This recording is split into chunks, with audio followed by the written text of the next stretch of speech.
అప్పుల బాధలు వెంటాడుతున్నాయా? అయితే 6 JVR వారి జాతిరత్నాలు ధరించండి. హలో అండి, అందరికీ నమస్కారం. బండి భగీరథ ఇప్పటికీ అరెస్ట్ అయ్యాడు, చల్లపల్లి జైల్లో గడుపుతున్నాడు, అందరికీ తెలిసిన విషయమే కదా. అయితే ఇప్పుడు బండి సంజయ్ రాజీనామా చేయాలనే ఒక డిమాండ్ని కేటీఆర్ పట్టుకొచ్చారు. బండి సంజయ్ని బర్తరఫ్ చేయాలి లేదా బండి సంజయ్ రాజీనామా చేయాలి, ఇది బీఆర్ఎస్ పార్టీ యొక్క డిమాండు, కేటీఆర్ యొక్క డిమాండ్. మరి ఈ డిమాండ్లో సహేతుకత ఎంత?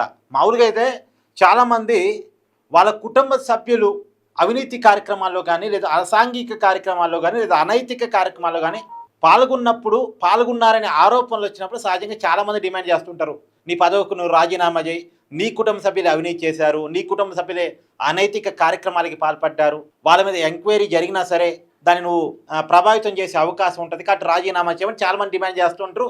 అలా రాజీనామా చేసిన వాళ్ళు కూడా గతంలో ఉన్నారు. సరే, బండి సంజయ్ రాజీనామా చేయటం అనేది కేవలం నైతికపరమైన విషయం. ఎందుకంటే కేంద్ర హోంశాఖ సహాయ మంత్రిగా బండి సంజయ్ ఉంటే తన కుమారుడు కేసుని అతను ప్రభావితం చేసే అవకాశం ఉంటుందేమో. ఎందుకంటే కేంద్ర హోంశాఖ పరిధిలో మొత్తం దేశ రక్షణ వ్యవస్థే ఉంటుంది కాబట్టి పోలీసింగ్ కూడా ఆటోమేటిక్గా కేంద్ర హోంశాఖ సహాయ మంత్రిగా ఉన్న బండి సంజయ్ ప్రభావితం చేసే అవకాశం ఉండొచ్చు అనే కారణం చేత రాజీనామా చేయమంటూ ఆయన చేయటం అనేది కేవలం నైతికపరమైన ఇష్యూ. ఇప్పుడు ఆ నైతికతలు ఎవరు పాటిస్తున్నారు, ఎంతమంది పాటిస్తున్నారు, అది ఒక క్వశ్చన్. ఇంకో క్వశ్చన్ ఏంటంటే దాన్ని కేటీఆర్ డిమాండ్ చేయడం కొంత కామెడీగా అనిపిస్తుంది. ఎందుకంటే ఇప్పుడు కవిత బీఆర్ఎస్ ఎమ్మెల్సీ కేసీఆర్ కూతురు, కేటీఆర్ సోదరి, ఆమె ఢిల్లీ లిక్కర్ స్కామ్లో ఇరుక్కున్నారు. ఇప్పుడంటే బీఆర్ఎస్ పార్టీ నుంచి బయటకు వచ్చారు, వేరే విషయం. కానీ అప్పుడు బీఆర్ఎస్ పార్టీలోనే ఆ పార్టీకి సంబంధించిన ఎమ్మెల్సీగా ఉన్నటువంటి కవిత, మాజీ ఎంపీగా ఉన్నటువంటి కవిత ఢిల్లీ లిక్కర్ స్కామ్లో ఇరుక్కున్న నాడు కేసీఆర్ ఏమన్నా తన సీఎం పదవికి రాజీనామా చేశాడా? కేటీఆర్ ఏమన్నా తన మంత్రి పదవికి రాజీనామా చేశాడా? ఇప్పుడు బండి భగీరథ బండి సంజయ్కి ఎలా కుమారుడో, కవిత కేసీఆర్కి అలా కూతురు, కేటీఆర్కి సోదరి.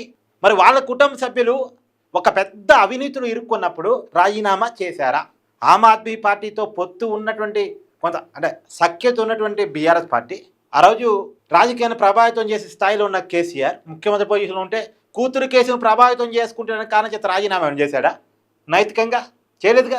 ఆనాడు రాజీనామా కూతురు విషయంలో చేయకుండా ఈనాడు బండి సంజయ్ డిమాండ్ చేయటం కరెక్టేనా బీఆర్ఎస్ పార్టీకి? పైగా గతంలో సిరిసిల్లలో ఇదే లాంటి కేసు, ఒక రకంగా మైనర్ బాలిక మీద అత్యాచారం దారుణానికి సంబంధించినటువంటి కేసు బీఆర్ఎస్ పార్టీ నాయకుల మీద వచ్చింది సిరిసిల్ల నియోజకవర్గంలోనే. మరి అప్పుడు కేటీఆర్ ఏమన్నా తన ఎమ్మెల్యే పదవికి రాజీనామా చేశాడా? తన అనుచరుడు మీద ఆరోపణ వచ్చినప్పుడు కేటీఆర్ ఏమన్నా రాజీనామా చేశాడా? పోనీ నేరేళ్ల సంఘటన జరిగింది బీఆర్ఎస్ అధికారంలో ఉన్నప్పుడు, మీకు గుర్తుందిగా. ఇసుక ర్యాలీలు జనాన్ని తొక్కేసుకుంటూ వెళ్ళిపోయాయి, దళితుల్ని సామాన్యుల్ని తొక్కేసుకుంటూ వెళ్ళిపోయాయి, చంపేశాయి చాలామందిని. మరి అప్పుడు మంత్రి పదవికి కేటీఆర్ రాజీనామా చేశాడా? ఆ రోజు ఎంక్వైరీ జరిగింది, దేశవ్యాప్తంగా గోల జరిగింది. తనే అధికారంలో ఉన్నాడు కాబట్టి తన మీద ఎంక్వైరీ జరుగుతున్నప్పుడు దాన్ని ప్రభావితం చేసే అవకాశం ఉంటుంది కాబట్టి మరి ఆ రోజు ఆ మంత్రి పదవికి, సిరిసిల్ల ఎమ్మెల్యే పదవికి కేటీఆర్ ఏమన్నా రాజీనామా చేశాడా? చెప్పటానికే నీతులు పాటించడానికి కాదన్నట్టుగా మాట్లాడితే అట్ట. ఇవాళ తన రాజకీయ శత్రువు కాబట్టి బండి సంజయ్ని విమర్శించడం, తమ కాడికి వచ్చినాడు మాత్రం ఇవన్నీ సంబంధం లేదన్నట్టు ఉంటాం. ఎస్, ఇప్పుడు బండి సంజయ్ రాజీనామా చేయాలనే డిమాండ్ తప్ప ఒప్ప నేను మాట్లాడలేదు. అది ఇంకెవరైనా డిమాండ్ చేస్తే అది ఓకే. కానీ బీఆర్ఎస్ పార్టీ డిమాండ్ చేయడం, కేటీఆర్ డిమాండ్ చేయడం కొంత నాకు ఆశ్చర్యం అనిపించింది. బట్ నేను ఇంకో విషయం కూడా అడగదలుచుకున్నా.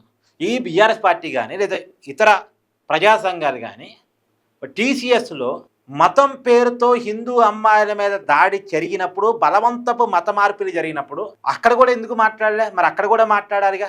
సరే, అది మన రాష్ట్రం ఇష్యూ కాదని మాట్లాడేదా? దేశం ఇష్యూ కదా. ఒక కార్పొరేట్ కంపెనీలో మతం పేరుతో హెరాస్మెంట్ ఏంటి, మహిళల మీద లైంగిక వేధింపులు ఏంటి, తప్పు కదా. మరి దాన్ని ఎందుకు పాయింట్అవుట్ చేయడా? ఏం లేదండి, ఒక ఇష్యూ దొరికింది భగీరథకి సంబంధించి, ఆ ఇష్యూ మాట్లాడుతూ నేను అంటలే. మళ్ళీ భగీరథ ఇష్యూలో మనం కూడా మాట్లాడాం, నేనైతే మాట్లాడా. కానీ దాన్ని అడ్డం పెట్టుకొని రాజకీయంగా బండి సంజయ్ మీద ఉన్న కోపాన్ని చూపించుకుంటామంటే కేటీఆర్ ఎన్నిటి సమాధానం చెప్పాలి ఆ రకంగా చూసినప్పుడు? బీఆర్ఎస్ పార్టీ ఎన్నిటి సమాధానం చెప్పాలి ఆ రకంగా చూసినప్పుడు? దీని మీద మీ అభిప్రాయాన్ని కూడా కామెంట్ చేయండి.